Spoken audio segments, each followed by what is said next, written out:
Hi everyone, and welcome back. Today we're going to be diving into one of the most powerful and most researched ways to improve almost every part of your body and especially slow down aging: exercise. And everyone knows that exercise is important, but a lot of my clients wonder, well, what type should I be doing? What does exercise actually do to slow down aging? How much and how frequently do I need to exercise? And what if I don't have time for all this? Well, you'll be surprised that you don't really need as much as you think, but you might need more than you are doing. So we're going to cover the best exercises for age reversal, how often to do them, and why exercise is the closest thing we have to an anti-aging miracle. Let's take a look. So why is it that exercise is considered such a game changer in terms of our aging process? Let me just tell you a couple of things that we have found in the literature. So one, it helps to reduce the risk of age-related diseases, improves your immune system. It improves mental clarity, people think better. It supports our hormonal balance, which is huge for all of us women in midlife. It even lengthens our telomeres. On this little video on the screen here, the little pink caps at the end of each chromosomes actually protects them from age-related breakdown, oxidation. So having those be longer and supported by exercise makes a big difference. All right, there's one study in preventive medicine that found that those who engage in regular physical activity have longer telomeres and also have greater mitochondrial biogenesis, which is just a fancy way of saying that the powerhouses in our cells that produce our energy and vitality are increased with exercise. Another important factor in terms of exercise and aging is the importance of variety. So if you go to the gym every day and you do the same workout routine, or you go out running and you do the same thing every day, you're really not getting the maximum benefit. Not that you're not getting any benefit, but you're not getting the maximum benefit that you can be getting from exercise, because it really requires having this variety. And I'm going to break that down for you. So you have your cardio, you have your strength training, you have your balance exercises, and you have your stretching to improve flexibility. All of those factors are important in terms of exercise. So let's break that down. All right, so first up is cardio. This is anything that gets your heart pumping. It could be walking, jogging, cycling, swimming are the most common. So studies show that cardio improves our heart health and lung capacity, which both tend to decline as we age. It also boosts the production of brain-derived neurotrophic factor, BDNF, which supports your brain health and your memory. So this is really important to prevent cognitive decline, like we were saying earlier about how it improves the aging of our brain and our sharpness. So to reap the anti-aging benefits of cardio, we recommend 150 minutes of moderate intensity aerobic exercise, which kind of breaks down to 30 minutes 5 days a week. And it is better to break it up into little chunks than to try to do a lot at one time. And this is what's recommended by the American Heart Association. Next up is strength training. Strength training isn't just for bodybuilders. It's really one of the best things that you can do for your body as you age. This research has shown that strength training increases our muscle mass, the bone density, really important for us women, and improves insulin sensitivity, which is crucial for preventing age-related issues like osteoporosis, diabetes, and sarcopenia. Sarcopenia being an age-related muscle loss that's very common in the elderly. So I did want to mention something else about strength training that's very important. One of the things they have found is that our lower body strength is actually more linked to aging and mortality than upper body strength. And a study published by the British Medical Journal found that leg strength and muscle power were stronger predictors of mortality. In this study, lower body strength was a better predictor of survival than upper body strength in older adults, and strong legs contribute to better mobility, independence, and balance, which is really crucial for people as we age.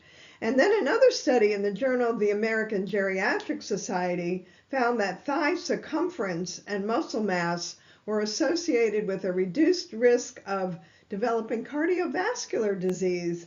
And this could also be due to the role that thigh muscles, as the largest muscles in the body, supporting overall metabolism and reducing insulin resistance, both of which are really important for our heart health. So, how often do we need to do this? We want to do strength training at least 2 to 3 times per week and focus on compound movements like squats, lunges, push-ups, and rows, which target multiple muscle groups at the same time and provide the biggest benefit in terms of strength and metabolism.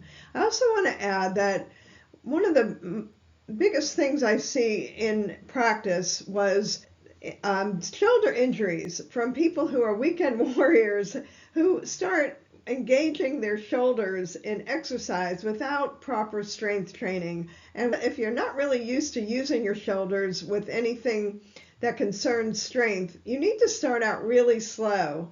And really slow means 1 to 2 pound weights. It really is that small. You can either do weights or you can do stretch bands, which actually have a lower propensity for causing injury.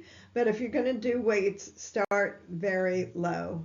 Now let's talk a little bit about flexibility and mobility, because as we age, our joints tend to stiffen. You might have noticed that, which can lead to pain and discomfort and limited range of motion. So stretching and mobility exercises are really important to maintain that flexibility. It also helps to reduce the risk of injury and keep you moving more comfortably. So one thing I wanted to stress here also is that we need to move every muscle in our body every day, or at least something close to that. And what I'm getting at is that those who sit at a computer or do sit in a particular position a lot and using their wrists need to be stretching, and that has to be a regular part of your day, and even including your thumbs. So I always teach that doing the thumbs and doing your wrists on either side. And you need to be stretching all these muscles that we're using on a regular basis, or else you would notice you start having pain and limited motion. Those are very important to keep your joints healthy. Doing flexibility exercises, and yoga is I think yoga was invented for this purpose, because if you go through a yoga routine, you are going to use almost all your muscles in that routine. It's really kind of amazing. So at least 2 to 3 times a week, doing some kind of flexibility training for 10, 15 minutes of stretching after your workouts can make a huge difference. And doing all the joints that you worked out that day. If you're working on your leg muscles, be sure to stretch those, etc. So flexibility means less pain and less injury. And let's not forget about balance training, because as we age, our balance tends to decline, which increases the risk of falls. And that's really one of the more common things that happen with men and women, that they fall and break their hip, or I have a lot of patients that have broken their wrists and things like that. So balance exercises help to strengthen our stabilizing muscles and improve the coordination. So that really helps us maintain independence as we get older. So consider adding balance exercises, like simple ones, even like standing on one leg. Now you can do something more complex like Tai Chi or using a balance board, and that's fine too.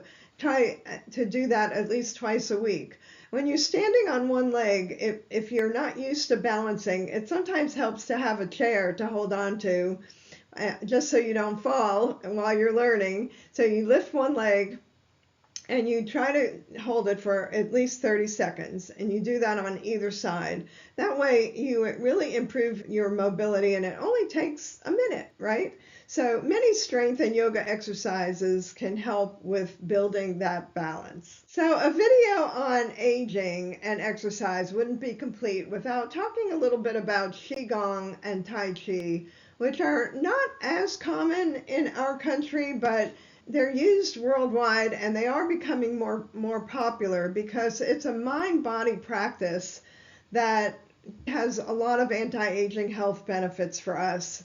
So the studies have shown that both Tai Chi and Qigong have a positive impact on longevity and healthy aging by improving cardiovascular health, improving mental clarity, immune function, and stress reduction, all of which are important factors in aging.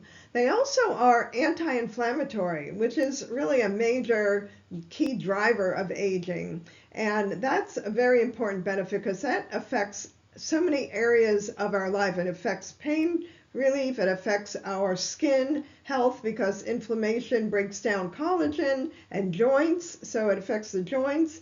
And it just has a lot of that reducing stress, which is a very important component in our culture. Reducing the stress helps to improve our cognition, so our ability to function in our life, and helps with a lot of mental function. So in older adults, it is a very important factor to start doing things that help our mind-body health. It also helps with symptoms of anxiety and depression, which sometimes can increase, especially older adults in isolation and don't have as much connection to the outside world. Getting them involved in this activity can be really life-changing. A study in the Journal of Aging Research found that Tai Chi improves balance, reduces the risk of falls, and contributes to overall better quality of life and independence. The other thing that Tai Chi is known for is that it really helps patients with Parkinson's, improving their life with balance and mental state and slowing down the progression of Parkinson's. So those are some of the unique benefits of Qigong and Tai Chi that aren't necessarily part of some of the other exercises we talked about. So let's take a look at what a program might look like and summarize what we've talked about today. How often should you be doing these exercises? We talked a little bit about that, but I just want you to kind of see this in one place so it makes more sense. Cardio, we're talking about 150 minutes per week, but we recommend breaking that down into smaller bits, like 30 minutes, 5 days a week is really optimal. Strength training, 2 to 3 times per week is enough. Flexibility and mobility, same thing, 2 to 3 times per week. Balance, 2 times a week. So with the flexibility and mobility, when we talked about the stretching and the strength training, you can mix it up. So you do one part of your body one day and do the stretching at the same time. Same thing with the next day, you might do upper body and do flexibility and mobility with the strength training on the next day. So that would be a great routine. Now, the key points that I wanted to have you remember is consistency. So if you can't do the full amount in a particular day, it's better to do something than do nothing, okay? Variety. Variety is the spice of life, right? Well, variety in exercise is also really important for our anti-aging. We want you to build slowly. So like I mentioned about the weight training, start low. Start smaller than you thought you should, especially if you're just starting out.